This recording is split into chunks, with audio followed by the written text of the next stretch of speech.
I think they're going to do a intentional collapse at some point. They'll let the thing blow up like a burning out star, and then they'll come in with a rescue that'll be twice as bad as the current one. And they sort of deep down know that the game plan is this Fed is no good. We're going to have a new Fed. Call it something new. They'll have like a marketing firm come up with the name. Get in the river and flow down the river, man. That's the deal. E.B. Tucker, editor of the Tucker Letter, returns to the show. E.B., it's good to see you. It's been a long time. Welcome back to the show. Yeah, thanks for having me. It's good to see you too. Yeah, it's great to have you back. Lots to discuss today. We're speaking on Tuesday, the 7th of April. By the time this airs, it'll be Wednesday. So we're speaking a day before this particular video airs. And right now, the big thing on people's minds is what Trump is going to do with Iran. So we'll have clarity by the time this airs. But Trump, as you recall, earlier this morning on the 7th of April, made a major threat to Iran. He's going to bomb infrastructure, perhaps even civilian infrastructure, power plants, and so on. He's made a threat on Truth Social that an entire civilization will die, quote unquote, if the deadline by 8 p.m. is not met, the deadline to reopen the Strait of Hormuz by 8 p.m. Eastern tonight. So we'll see what happens. Markets are kind of ignoring what he's saying. In fact, everything's gone up. So it seems like we're living in an era where the U.S. president is making these extreme threats, but markets are shrugging it off. So either, what are you doing as an investor? Are you paying attention to what's coming out of the White House, or are you just ignoring it? I think you got to pay attention to the White House, of course. You have a lot of power as a president. You can send, trillions of dollars worth of metal around the world and do sort of all kinds of different things. Look, I mean, I think it's become clear to people that we don't really know the full story. I don't think we have the why should we know the full story? I mean, it's one of these things where it's like, it's increasingly clear that you have to use common sense to figure out what's going on. Ventures in Persia I don't think anybody would say that's a great idea, regardless of how you feel about the situation. But let's just talk about like this. I mean, you got this big choke point, Hormuz choke point, 20% of the oil coming through there. In the Tucker Letter, we owned a company, I'll tell you, it's called CF Industries, because we sold it too soon. We got a nice move on it, and then we sold it. We could have held it longer. We didn't really think it would keep going like this, because CF makes fertilizer product that needs natural gas, and gas price is all wonky, but the U.S. has tons of gas. So what you're seeing here is like this little parts of the world are kind of fighting with each other, where your zone that you're in matters more than ever. If you're in a certain zone, stay in your zone, in the sense of like, think about what wins in your zone and what doesn't win, and try to stay out of the ideology. That's a huge problem, because the people in America, they're swayed this way and that way by whatever's in the headlines. And I think this is a time where you have to really think about, am I happy with what I own? Does what I own seem to do well in the coming environment? And that's what we've done. I mean, that's what we've done. We think there's these big changes going on. And we can talk about the Fed 2.0 if you want, which is like something we've really hammered in the Tucker Letter, because we think all this people have figured out that the Fed is like up to no good, which is hilarious, because you could have figured this out, 80 years ago, but they're now coming around to this. And what we're sort of afraid of is that there actually is going to be, like that lady senator is going to come out and say she's going to help everybody and get to the bottom of this Fed thing that's been messing with everybody's money for a century. And then they're going to have an investigation, and they're going to say, you know what, this Fed is no good. We're going to have a new Fed, call it something new. They'll have like a marketing firm come up with the name. And that Fed 2.0, that new Fed, will be the Fed coin supervisor. And so what's interesting, what we're writing about a lot, is this whole concept of stable coins, because everybody sort of like brushes over these stable coins, which all they are is just like a digital dollar. It's just sort of like the dumbest thing ever. But when you get behind it, you realize that like the stable coins are where all the money flow is. And so like the new Fed's going to be like made up of bigger banks that have stable coins and stable coin issuers themselves. And this is going to usher in the era of Fed coin. And so you sort of miss all that, if you're like worried about, did they rescue the pilot, and where's the pilot, and when did they rescue the pilot, and all the, I mean, obviously like all that stuff matters, but there's sort of a bigger picture is a little bit easier to figure out. Is this war going to keep going? Is it going to end? Is it going to be a lot of the comment section of the Tucker letter, by the way, the best action is in the comment section. But a lot of these people kind of are really negative on civilization, but also like positive on stocks. And the two things don't really go together, So it's kind of like if you're going to see a mushroom cloud over your country, and your first reaction is to buy penny stocks. It just sort of like is crazy to me. But at any rate, we're getting through that. We're making it, and our goal is to make it for a long time. Our goal is to survive and thrive in the world we see in front of us, not in the world we wish we had. According to Bloomberg, Iran has let certain vessels through the Strait of Hormuz, vessels that are not linked to Israel or the U.S. If a vessel makes the cut, then discussions over the toll begins. The people said that the Iranians have a ranking system of 1 to 5 for nations with ships from countries that are seen as friendly, more likely to get better terms. For oil tankers, the starting price in the negotiations is typically around $1 per barrel of oil paid in yuan or stablecoins.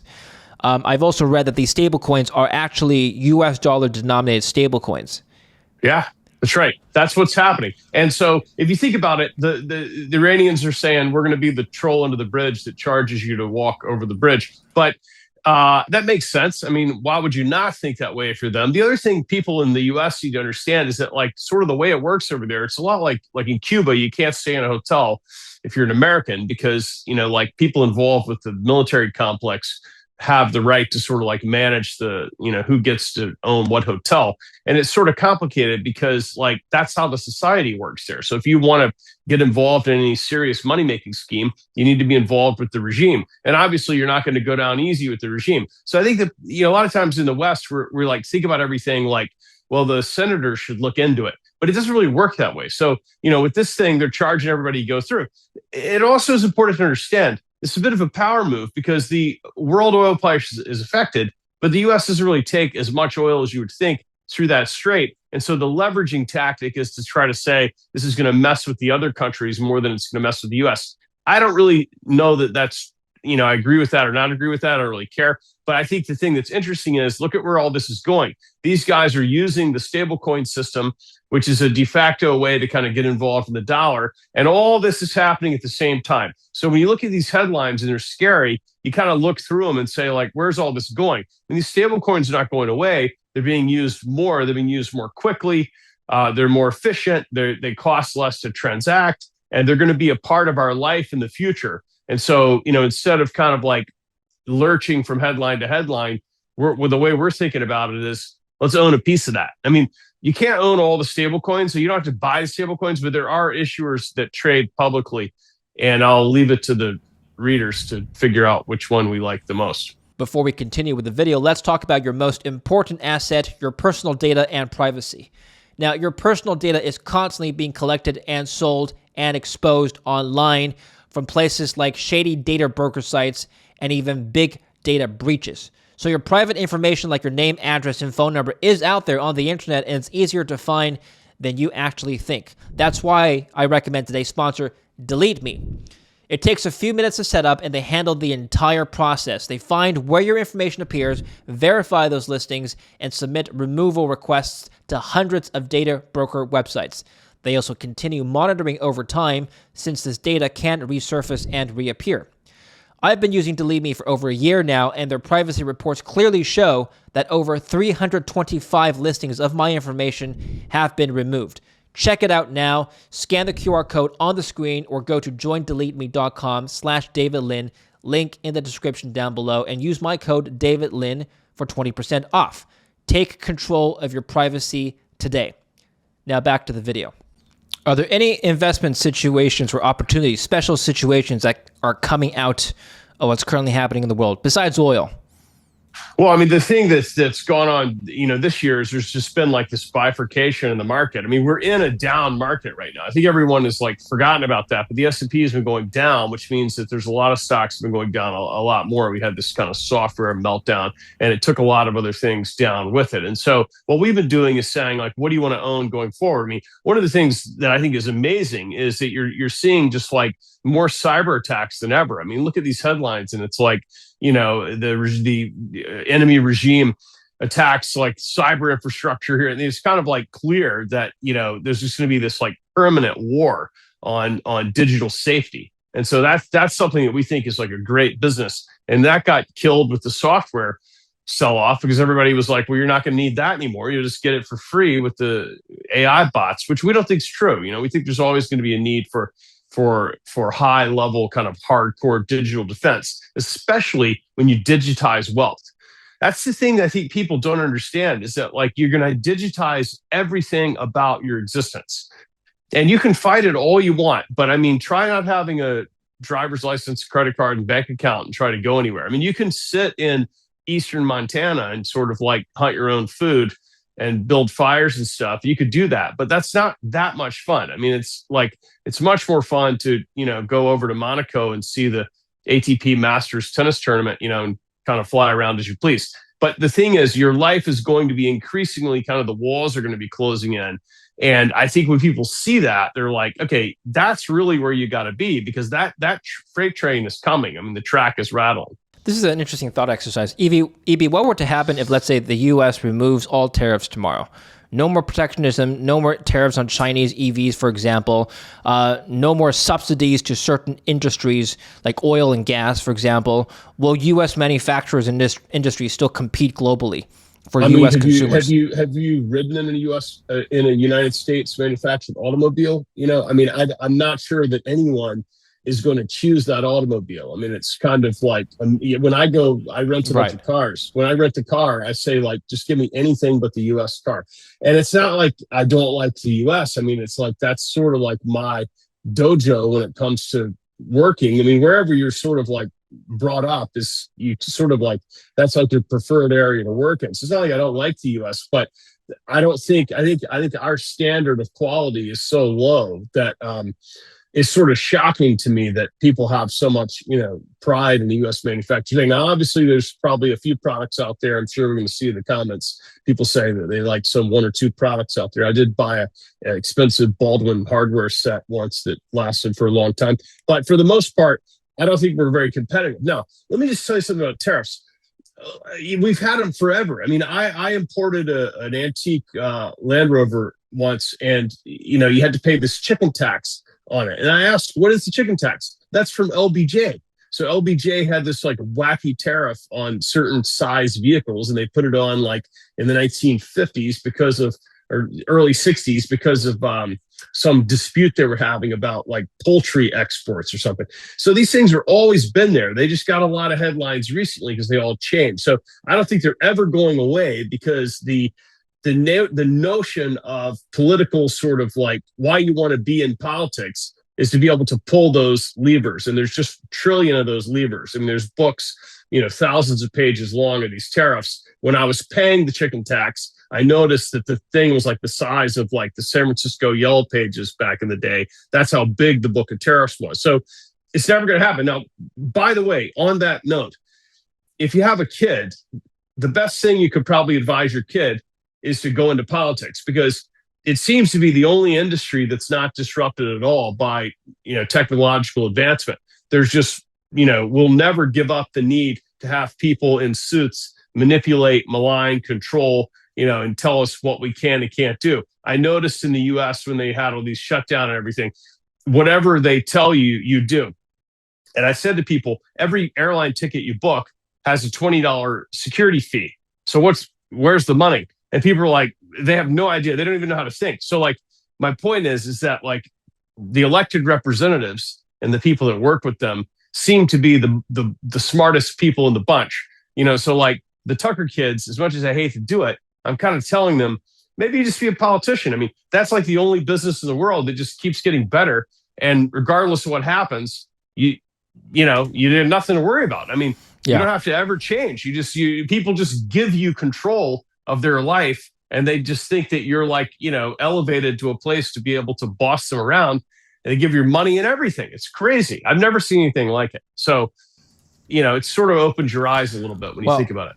The reason I ask that is, what do you think the U.S. is still good at making? If it's not cars, what is the American competitive advantage for investors? Yeah. We are excellent at producing leverage.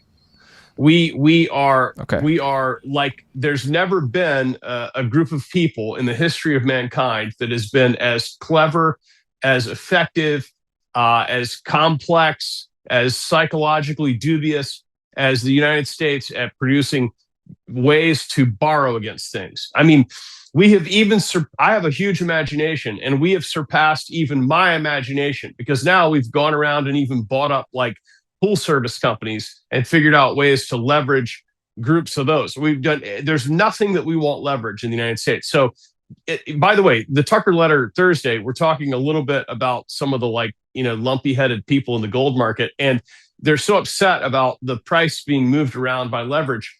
And it's just gotten more extreme. It's like, why don't you see the writing on the wall that like, financialization is what we do now?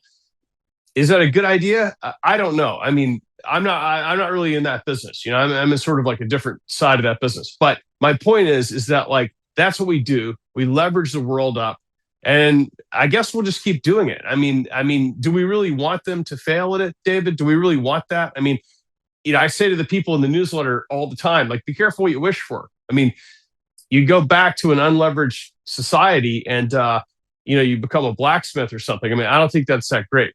Speaking of leverage and liquidity, let's talk about the Fed. What is a new Fed after Jerome Powell going to do? And the word on the street is that Warsh is going to be more hawkish than some people anticipate, especially after hotter inflation numbers and job numbers. And so that's stronger for the dollar. That's perhaps worse for the private markets, private credit markets, that is. It may cause a liquidity crunch. What's your outlook? I think they're going to do a intentional collapse at some point, like a how they sometimes there's theories that that there'll be like a controlled demolition of things when they want to get rid of them. So I think they'll at some point they'll let the thing blow up like a burning out star, and then they'll come in with a rescue that'll be twice as bad as the current one.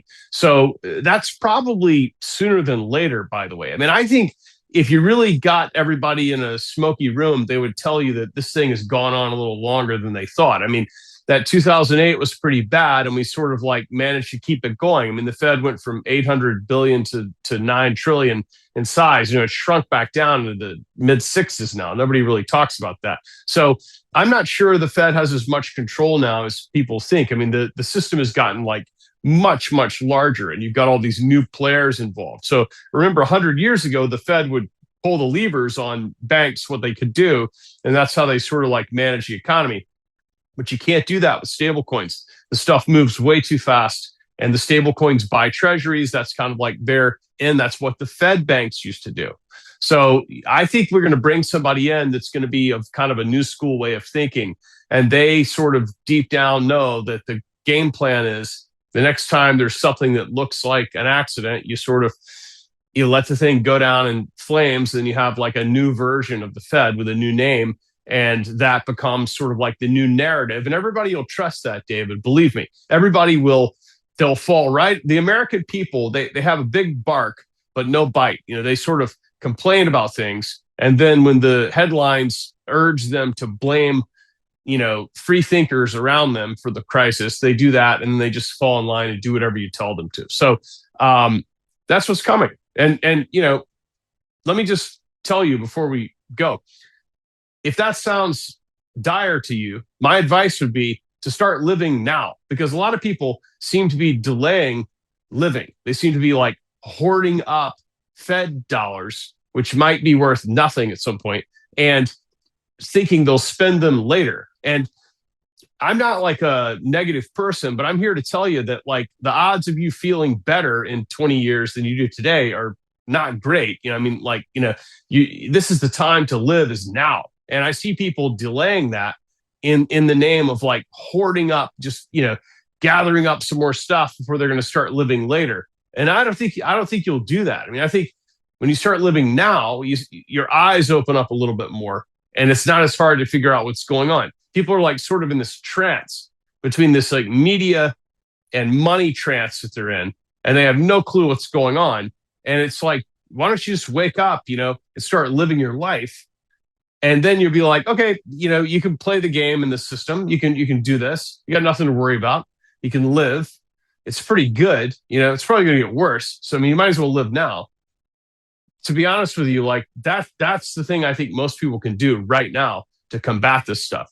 It looks a lot more, it looks a lot simpler when you look at it like that. And I think people should try it. What do you think should be the Fed's, are going to be the Fed's number one or number two priorities for the remainder of the year? What are their biggest challenges that they need to overcome? They are an excellent marketing organization. They use excellent PR and marketing skills to manage headlines. And so what they do is they sort of like manage here, manage here. Like if you notice, it comes out, Fed says this, Fed says this. So you sort of want to manage this all day long as stocks come down a little bit, compress things, got to pull a little bit of money out of the system, got to kind of trim the tree a little bit. Like you ever have a tree in your yard, like you got to cut it way back in the springtime because it's going to grow again. That's what they got to do. So this is a managed economic system, and everybody in America believes they're here to help you. They think, well, these guys are here to help. They're out there sort of like doing God's work, like trying to just control interest rates or something. But it's not that way. What they're trying to do is they're in a system that requires things to keep slowly getting bigger. And so every now and then you got to trim things back a little bit. So that's their job. And they use very sophisticated marketing techniques to manage this market. If you notice, the market sort of lurches. Let's say it's up 0.5% one day, and then it's down 0.75%, and then it's up a little bit the next time. Well, it's actually going down, but you don't notice that it's going down because every day when you see a little bit of green, you have renewed hope. And you see a headline that maybe the Fed's got some plan up their sleeve, but it's not the case. So once you see what's really going on is that their job is to manage emotions, it becomes a little bit easier. And it also becomes easier to be an investor because you're like, okay, well, what do I want to own if that's the case? Like what do I want to own and what do I want to do with my money to play the game that's in front of me instead of some game that I thought up that's not happening. Gold and silver, have they been performing according to your expectations? Yes, and they're done. So gold is like one of those tests you can take that does a body scan that tells you if you're going to be sick or something.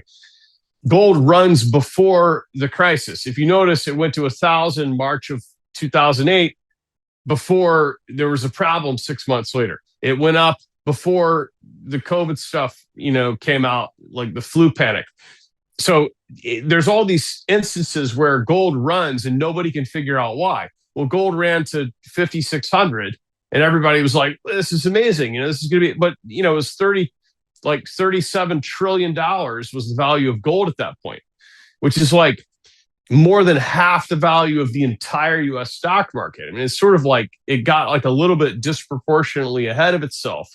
And then we have a global conflict. And now the price is settling back down. I mean, 4,600, that's a pretty good price, David, for gold. That's like 33, 34 trillion dollars worth of gold. I mean, that's a lot of gold, man. That's, compared to the rest of the assets you can buy, Bitcoin is like 1.3 trillion or something like that. I mean, like, should gold really be 20 something times the value of Bitcoin? And like most of the people that read my newsletter say, yes, it should be 10,000 an ounce, which would mean that it was like, 45 times the value of Bitcoin. But it doesn't make any sense because it's too much. I mean, like I love gold more than anybody, as you know, but it's not exactly like always just like the best idea, to have like 50% of your money in gold or something. Because it's like it runs in advance of these problems. And maybe there's going to be more problems, David. I don't know. But I mean, to me, like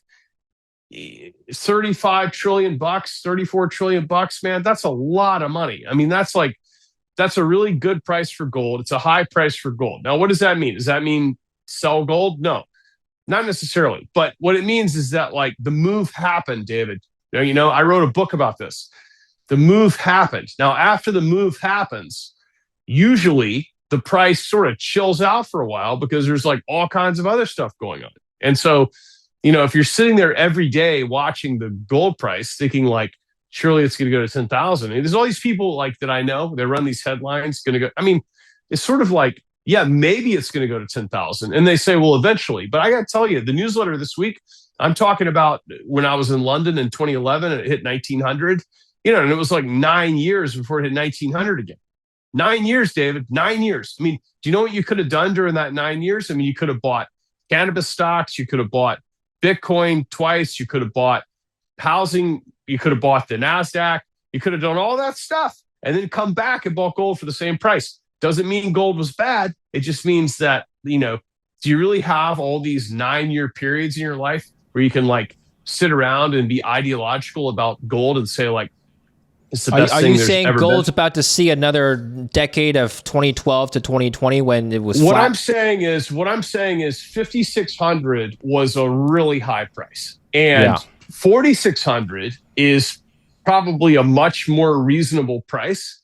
And I don't know that you want to bet on continued big worldwide problems like a domino effect. Because if you are, David, if you are, then the value of all kinds of other stuff is going to go down radically. And if that goes down, like it or not, gold's going to go down too, because it's sort of a liquidity spigot for people. Okay. It always works. And what I'm trying to say to you is that it's nice to own gold.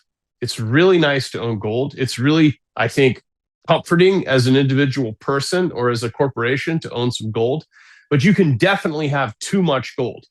And the time that you don't want to have too much gold is when it sort of sits there like low and slow, because everybody in the business says, yeah, well, it'll eventually go to 10,000. Yeah, well, it'll eventually go to 20,000. So, I mean, what are you going to be 100 years old or something? I mean, and then what are you going to do in the meantime? Like, get in the river and flow down the river, man. That's the deal. You don't need 50 life rafts. Okay. One is good. And so what we're seeing right now is that this thing made its move. It made its move. Like, I wrote a whole book about this. It made the move. It's been a great move. And the likelihood of it making another move imminently is not that great. You wrote Why Gold, Why Now during COVID. It was one of the most popular books within the precious metal space. We've talked about it many times when I started working with you a few years ago. If you had to rewrite the book today, how would you make it different? I would take out the section about stocks that I was involved in, because that didn't work out at all how I planned. I think the problem is that it's hard to books are permanent, and I think people and relationships are not permanent. People tend to get a little piggish, and I think that it's better to keep the focus on the framework. The book was like 23 great chapters and one that I would cut out.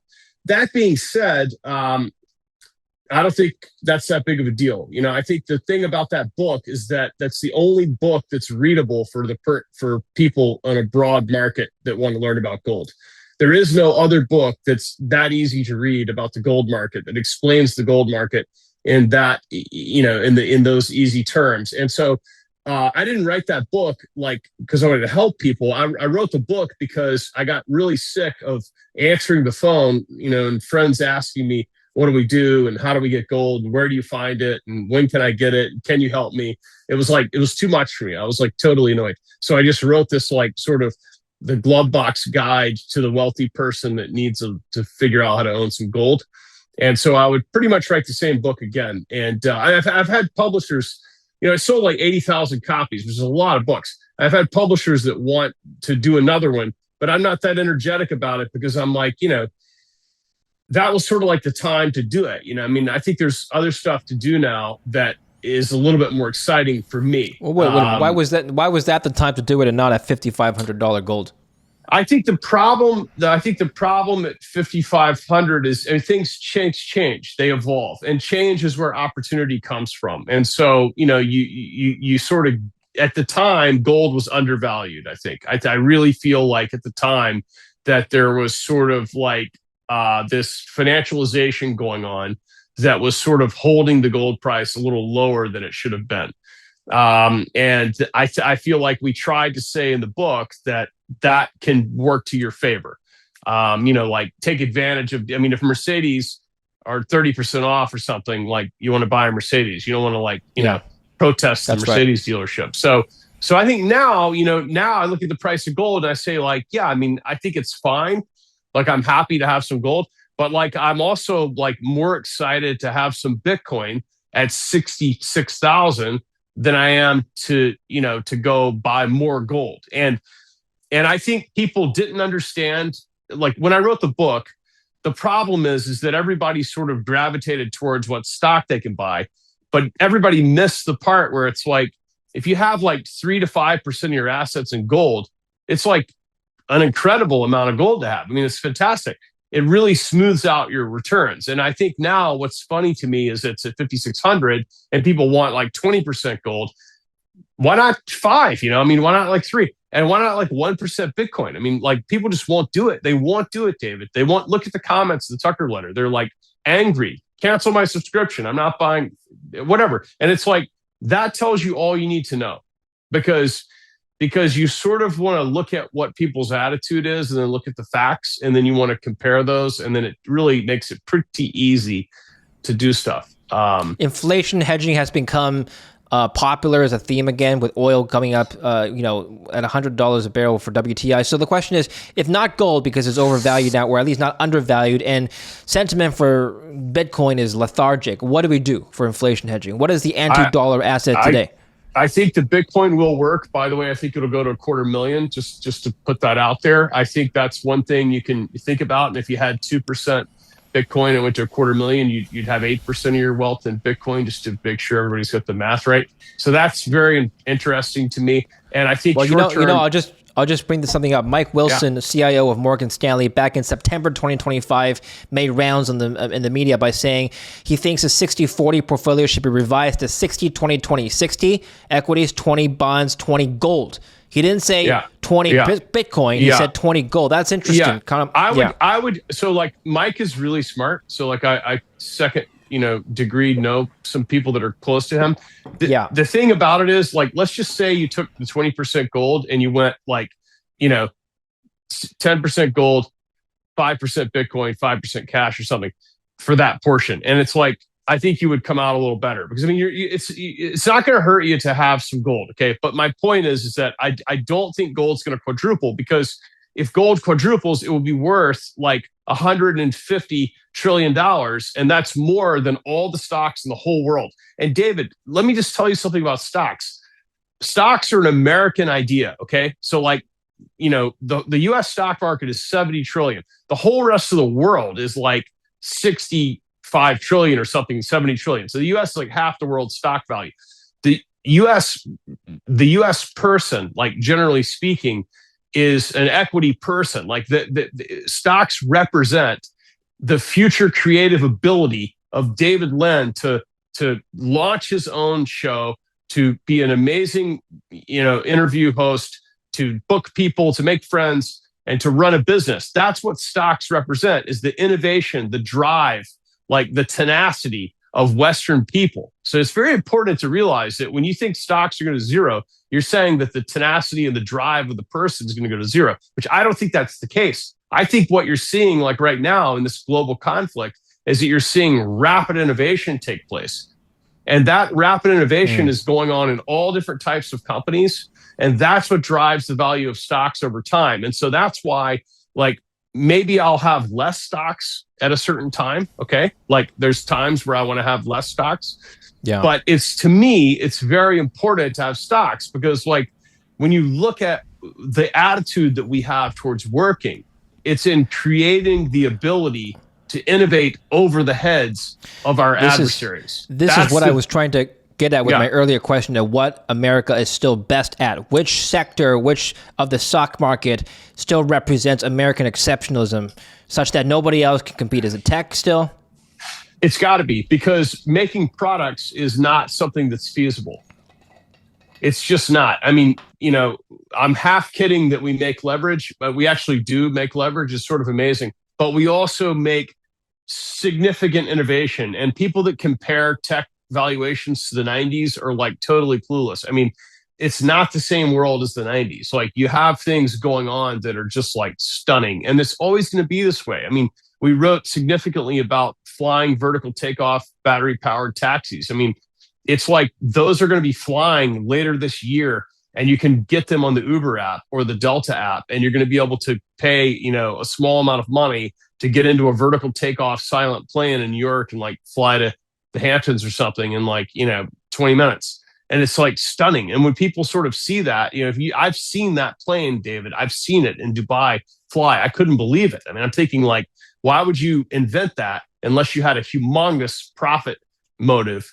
And, now long term, it's not a great business to move people. What I'm trying to say is that the world is going to continue moving forward at that pace. I mean, those planes will eventually have no pilots. I mean, think about that for a minute. It's like, that's where we're going. And I'm not necessarily like a sort of like a permanent technology bull, but what I'm trying to say to you is that like the teeth of the American system is in tech. That's where we are. It's not in making cars or like, household supplies. And it's certainly not in digging things out of the ground. I mean, like, let me just kind of close up with you by saying that, like, it's stunning to me that people are still so enthusiastic about resource mining stocks because, like, most of them have not kept pace even with the underlying commodities. And I understand we're going to see all these like negative comments from people about like 5 years ago, I thought royalty companies are good or something, but it's like, I think you need to wake up. I mean, I resigned from boards of royalty companies like 3 years ago. I mean, like, come on, get with the program. Things change and you got to change with them unless you just want to be a complainer. I mean, you have to see things changing and you have to say like, I want to be ahead of what's going on, not like 5 years behind pounding the table about something, like make the shift. I mean, these stocks have not done that well. And, people are not supporting them and mainstream money is not interested. What does that tell you? I mean, it's like that is like the biggest indicator you can get. And so, let go and flow, man. I mean, like it's all happening right here. It's like there's plenty of money to be made. And I think like complaining about it and, being negative online or something, you're not going to make any money. You're just going to end up being a loser. I mean, it's like, don't be a loser, be a winner. Well, final question, EB. What excites you now to the same degree that gold excited you in 2021 when you wrote that book? I mean, truthfully, tennis excites me the most of anything else, but I'm sure that's not what you want to hear. Honestly, at this moment, I'm most excited about Bitcoin. I mean, I saw you at the Bitcoin conference last year. I was like shocked at the fanfare at that conference. Most of the Bitcoin people don't really like me very much. Most of the gold people also don't like me very much. It's kind of confusing, but I intend to go back to the Bitcoin conference this year and to see if all the things that we saw are still there. And my guess is they're not going to be there, David, because the price isn't half. There was a Formula One car. Do you remember this? There was like 2 of the president's children were there. There were spaceships there. 3 people gave me aggressive pitches for salvation, which I thought was really difficult to figure out. For what? How that was for salvation. There was like evangelical Bitcoin people trolling the I couldn't believe it. So the whole thing blew my mind. Okay. So this year I'm going to go back and I'm going to see if all those people are there. I'm going to see what the kind of the zeitgeist is. My guess is people are negative. There's a lot of people that were there last year, David, that had way more money than brains. And I want to see if they come back. My guess is that they, money is like really complicated because if you get too much of it too soon, it falls out of your hands. It's very difficult. Like some of those people, you would listen to what they had to say and you would think there's no way this person can manage this much money. They're highly likely to do something insane because it was like there was just no link between cents and the amount of cash they had sort of amassed on their phone. And I just think like the reason they don't like me is because I'm thinking, hey, if you're worth 10 million bucks and you owned 200 grand worth of Bitcoin, that seems pretty reasonable. And they're like, no, you got to be laser eyes. I just think to me, it's like, that's how the world looks to me. And I'm going around looking for things that are set up like that. And that'll change, like it'll go to 250,000 and then people will say, why aren't you excited about it anymore? And I'll say, I don't know. I'm excited about something else. Let's keep this tell us where we can follow you. Let's keep this train moving. It's ebtucker.com, the Tucker letter. You can read for free. You're crazy if you don't read it. We'll put it down below, tuckerletter.com. Thanks, EB. See you next time. Thanks so much. Thanks for watching. Don't forget to like, subscribe.